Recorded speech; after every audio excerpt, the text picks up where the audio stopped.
Hello friends, welcome to A 24 knowledge a official YouTube channel. आज की इस video में हम बात करेंगे राजस्थान सरकार की न्यू रिक्रूटमेंट नोटिफिकेशन के बारे में और इसकी एलबीटी कंडीशंस के बारे में। तो फ्रेंड्स, यहाँ पर देखिए, जो ये नोटिफिकेशन है राजस्थान में, ये आपके सफाई कर्मचारी रिक्रूटमेंट 2023 नोटिफिकेशन के लिए जारी किया गया है, जिसमें 24,797 वैकेंसीज आपकी यहाँ पर रखी गई हैं। तो फ्रेंड्स, इससे 2-3 महीने पहले ही आपकी राजस्थान सफाई कर्मचारी की एक वैकेंसी आपकी जारी की गई थी, जिसके लिए फ्रेंड्स हमने फॉर्म अप्लाई का वीडियो आपके सामने प्रोवाइड किया था, जिसमें 13,184 वैकेंसीज थी। अब इन्हीं वैकेंसीज के लिए आप दोबारा से आवेदन कर सकते हैं। फ्रेश फॉर्म आपके अब स्टार्ट हो गए हैं। अगर आपने किसी वजह से पहले आवेदन नहीं किया था और आप करना चाहते हैं तो आप आवेदन अब कर पाएंगे। कब से आवेदन आपके स्टार्ट हो जाएंगे, कैसे आपको आवेदन करना है, साथ में क्या इसकी एलबीटी कंडीशंस हैं, उसके बारे में हम इस वीडियो में बात करने वाले हैं। तो यहाँ पर देखिए फ्रेंड्स, ये इसका यहाँ पर ऑफिशियल ओल्ड नोटिफिकेशन था 9 जून 2023 का, जो कि 1/2023 आपका नोटिफिकेशन था, जिसके लिए 20 जून 2023 से 19/7/2023 तक आपके फॉर्म अप्लाई किए गए थे। अब फ्रेंड्स, अगर आपने इस डेट के दौरान आवेदन कर लिया है तो आपको दोबारा से फ्रेश आवेदन करने की ज़रूरत नहीं है। पर अगर आपने आवेदन नहीं किया है तो आप इस वीडियो को ध्यान से चेक कर सकते हैं। नगरीय निकायों में सफाई कर्मचारी पद की सीधी भर्ती हेतु विज्ञापन संख्या 02/2023 आपका जारी हो गया है। अब बात करते हैं इसकी डिटेल नोटिफिकेशन के बारे में। और इस वीडियो को स्टार्ट करने से पहले, अगर अभी तक आपने हमारे चैनल को सब्सक्राइब नहीं किया है, सब्सक्राइब करें, शेयर करें, लाइक करें, जिससे आपको आने वाली सारी अपडेट्स मिल सके।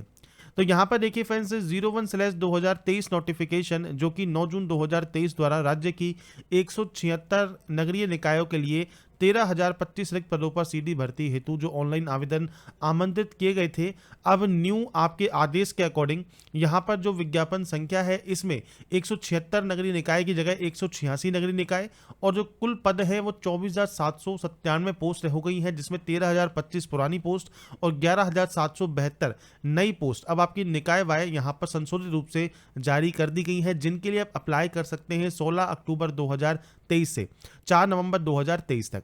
तो यहाँ पर फ्रेंड्स दोबारा से आपकी रिवाइज डेट यहाँ पर जारी हो गई है, और वैकेंसीज भी अब यहाँ पर फ्रेंड्स डबल के समथिंग आपकी यहाँ पर बढ़ा दी गई है। नगरीय निकाय भी 186 कर दिए गए हैं। तो आपके अगर मान लीजिए कोई नगर निगम बच गया था और वो इस बार आपका फ्रेंड्स ऐड हो गया है, तो आप आवेदन कर पाएंगे। तो 16/10 से आपका जो लिंक है वो एक्टिवेट हो जाएगा, और 4 नवंबर तक आपका जो लिंक है वो एक्टिवेट रहेगा। अब यहाँ पर नगरीय निकाय आपको दिए गए हैं, जैसे जयपुर ग्रेटर। इसमें देखिए, पहले जो पद था वो आपको दिया गया है, जो नए पद है वो आपको यहाँ पर दिए गए हैं। जैसे जयपुर हेरिटेज में पहले 108 पोस्ट थी, पर अब आपको 707 पोस्ट यहाँ पर कर दी गई हैं। चोमू में 46 पोस्ट थी, अब ये आपकी 171 पोस्ट कर दी गई हैं। तो ये जो नवीन पद है, जो न्यू रिक्रूटमेंट के पद जो है, पोस्ट जो है, वो आपको यहाँ पर देखने को मिल जाती हैं।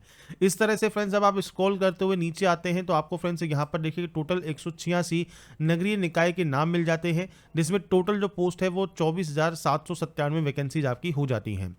इसके लिए फ्रेंड्स यहाँ पर देखिए, जो कुल रिक्तियों का विवरण है पृथक से भी आपके लिए वेबसाइट पर जारी किया जाएगा।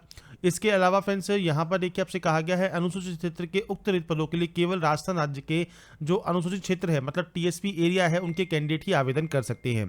तो ये फ्रेंड्स रूल रहता है कि जब आप टीएसपी एरिया के निवासी होते हैं, मतलब बैकवर्ड एरिया के निवासी होते हैं राजस्थान के, तो आप वहाँ के निवासी हैं तभी टीएसपी में आवेदन कर पाएंगे।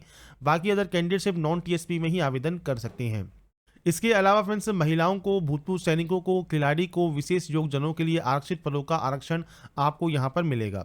आवेदन प्रक्रिया फ्रेंड्स आप ऑनलाइन करेंगे। आप चाहें तो ई मित्र के माध्यम से कर सकते हैं, जन सुविधा माध्यम से कर सकते हैं, या खुद भी आप फॉर्म को फिल कर सकते हैं एसएसओ पोर्टल के माध्यम से। एसएसओ पोर्टल के माध्यम से आप कैसे अप्लाई करेंगे, इसका वीडियो भी मैंने आपको पहले ही प्रोवाइड किया हुआ है, पुरानी वीडियो जो मैंने आपको स्टार्टिंग में दिखाई थी। और या फ्रेंड्स, अब जो नया वीडियो आएगा वो भी फ्रेंड्स आपका जैसे ही इसका लिंक एक्टिवेट होगा वो आपको प्रोवाइड कर दिया जाएगा। तो यहाँ पर फ्रेंड्स आपको जो है एसएसओ पोर्टल के माध्यम से ही आप यहाँ पर जो है फॉर्म को फिल करेंगे। वन टाइम रजिस्ट्रेशन आपका यहाँ पर होगा, मतलब ओटीआर आपका होगा, और ओटीआर के अकॉर्डिंग ही आपको यहाँ पर फॉर्म को फिल करना होगा। ओटीआर की प्रोसेस भी मैं आपको बताऊंगा, कैसे आप ओटीआर का जो फॉर्म है वो फिल कर सकते हैं। इसके बाद फ्रेंड्स यहाँ पर देखिए, आपको कुछ इंस्ट्रक्शंस यहाँ पर दिए गए हैं। आवेदक को ऑनलाइन आवेदन करने के पश्चात ही एप्लीकेशन आईडी मिलेगी, इसलिए फ्रेंड्स ध्यान से एप्लीकेशन फॉर्म को फिल करें और उसके बाद ही आप आवेदन करेंगे। आवेदन पत्र अंतिम रूप से भरने से पूर्व उसकी जो आपकी जहाँ एंट्रियां हैं उनको सही से आप चेक कर लें। ऑनलाइन आवेदन में भरी गई कोई भी एंट्री को सही मानकर ही आगे की कार्रवाई की जाएगी। एक बार आवेदन भरने के बाद उसमें किसी भी प्रकार का संशोधन नहीं होगा और फॉर्म का प्रिंट आउट जरूर ले लें और एप्लीकेशन आईडी आपकी उस पर अंकित होनी जरूरी है। इसके बाद आवेदन शुल्क आपको दिया गया है, तो देखिए सामान्य कैंडिडेट के लिए 600 रुपये, आरक्षित वर्ग के अभ्यर्थी के लिए 400 रुपये और पीएच के लिए 400 रुपये फीस आपकी रहेगी। बार बार आपको फीस पे करने की जरूरत नहीं है अगर आप एसएसओ माध्यम पे ओटीआर के माध्यम से फॉर्म को फिल करते हैं, क्योंकि ओटीआर से ही फिल करना है। तो जो ओटीआर है उसकी जब आप फीस पे करते हैं, मान लीजिए जब 600 रुपये पे कर दिया, तो आप किसी भी वैकेंसीज के लिए जो भी ओटीआर से फॉर्म फिल होंगे उन सभी वैकेंसीज के लिए आप जो है दोबारा से फीस पे करने की जरूरत आपको नहीं है। अगर आपने कोई और आवेदन किया हुआ है तो आप उसमें आवेदन कर सकते हैं इसी फीस के साथ। इसके बाद देखिए आपसे कहा गया है कि जो पहले पद आपके जारी किए गए थे अब उन्हें दोबारा से पुनः आवेदन करने की आवश्यकता नहीं होगी और जो भी शर्तें हैं वो पूर्व में जारी विज्ञापन संख्या के अनुसार ही आपकी यहां पर रहेंगी। प्रायोगिक परीक्षा व इंटरव्यू हेतु जो तिथि है वो अलग से पोर्टल पर जारी की जाएगी। ये जानकारी आपको यहाँ पर दी गई है। तो अब यहाँ पर फ्रेंड्स जो भी इंस्ट्रक्शंस हैं वो आपको यहाँ पर दिए गए हैं इस नोटिफिकेशन में, इसी के अकॉर्डिंग ही आपका फ्रेंड्स जो डिटेल है रहेगा। फीस में चेंज कुछ नहीं किया गया है। वैकेंसीज में कम या ज़्यादा आपको की गई है जो मैंने आपको शो कर दी है कि अब वैकेंसीज अब आपकी 24,000 प्लस वैकेंसीज आपकी हो गई हैं। इसके अलावा भी फ्रेंड्स आपको यहाँ पर देखिए कुछ इंस्ट्रक्शंस यहाँ पर दिए गए हैं और आपसे कहा गया है राजस्थान राज्य से जो भिन्न राज्य के अभ्यर्थी हैं, मतलब अदर स्टेट कैंडिडेट हैं, और जो SC ST OBC अति पिछड़ा वर्ग व आर्थिक रूप से कमजोर वर्ग के अभ्यर्थी हैं उनको सामान्य वर्ग का ही माना जाएगा, मतलब जनरल कैंडिडेट ही माना जाएगा, क्योंकि अदर स्टेट कैंडिडेट को रिजर्वेशन जो है वो नहीं मिलता। इसके बाद फ्रेंड्स नीचे आने पर आपको पीएच कैटेगरी से रिलेटेड कुछ इंस्ट्रक्शंस दिए गए हैं जिसकी हमने बात पहले भी वीडियो में की हुई है। अब अहर्ताएं क्या है, तो देखिए आवेदनकर्ता राजस्थान का मूल निवासी हो, तो यहाँ पर सबसे इंपॉर्टेंट पॉइंट क्या है कि राजस्थान का मूल निवासी होना आपका जरूरी है।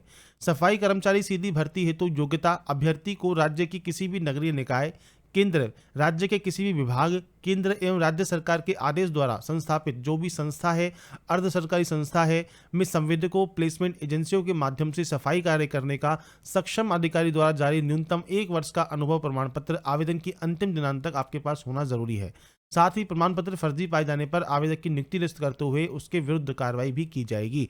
इसलिए फ्रेंड्स आपको यहाँ पर जो आपके पास ओरिजिनल आपके पास एक्सपीरियंस होना चाहिए कम से कम 1 साल का, और आपका आवेदन जो करता है जो आप कैंडिडेट है वो राजस्थान का मूल निवासी होगा तो ही इसमें आवेदन कर पाएगा। इसके बाद चरित्र प्रमाण पत्र भी आपको शो करना होगा। वेतनमान मैट्रिक्स लेवल 1 का रहेगा और इसके बाद आयु सीमा फैसे 18 से 40 साल रहेगी जो कि 1/1/2024 को ही काउंट की जाएगी। अगर आप रिजर्व कैंडिडेट हैं राजस्थान के तो आपको अपर एज में छूट यहाँ पर मिल जाती है। इसके बाद फ्रेंड्स यहाँ पर इंस्ट्रक्शंस दिए गए हैं जो कि आप चेक कर सकते हैं।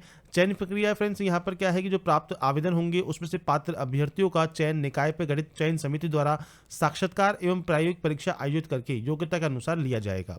चयन के द्वारा आवश्यक जो अनुभव प्रमाण पत्र वाले व्यक्ति हैं उनके लिए फ्रेंड्स यहाँ पर जो वाल्मीकि या महिला समाज है उनके अभ्यर्थी को पहले प्राथमिकता दी जाएगी और साक्षात्कार के लिए निम्न दस्तावेज आपके पास होने चाहिए, जैसे आयु संबंधी प्रमाण पत्र, जन आधार की 2 कॉपी, आवेदक का अनुभव प्रमाण पत्र। इसके अलावा फ्रेंड्स 2 सत्यापित प्रतिलिपि जो कि फ्रेंड्स यहाँ पर प्लेसमेंट एजेंसी द्वारा 1 वर्ष का अनुभव प्रमाण पत्र है, 2 चरित्र प्रमाण पत्र, राजस्थान का मूल निवासी होने की स्थिति में जो आपका सर्टिफिकेट है बोनाफाइड का, कास्ट सर्टिफिकेट है, विवाहित होने की दशा में विवाह पंजीकरण, विधवा होने की दशा में मृत्यु प्रमाण पत्र पति का। इसके अलावा फ्रेंड्स आरक्षण में छूट के लिए उससे संबंधित जो भी प्रमाण पत्र है वो आपके पास होने चाहिए। तो ये फ्रेंड्स जानकारी आपको यहाँ पर दी गई है। इसके बाद फ्रेंड्स आप यहाँ पर जो है फॉर्म को अप्लाई कर पाएंगे। तो यहाँ पर मैंने आपको जानकारी प्रोवाइड कर दी है जो इसका न्यू रिवाइज नोटिफिकेशन जारी हुआ है उसके बारे में। अगर आपको हमारी अपडेट पसंद आई है तो लाइक सब्सक्राइब जरूर कीजिए। बाकी की जानकारी के लिए ऐसे ही बने रहिए हमारे साथ, देखते रहिए हमारा YouTube channel. Thanks for watching.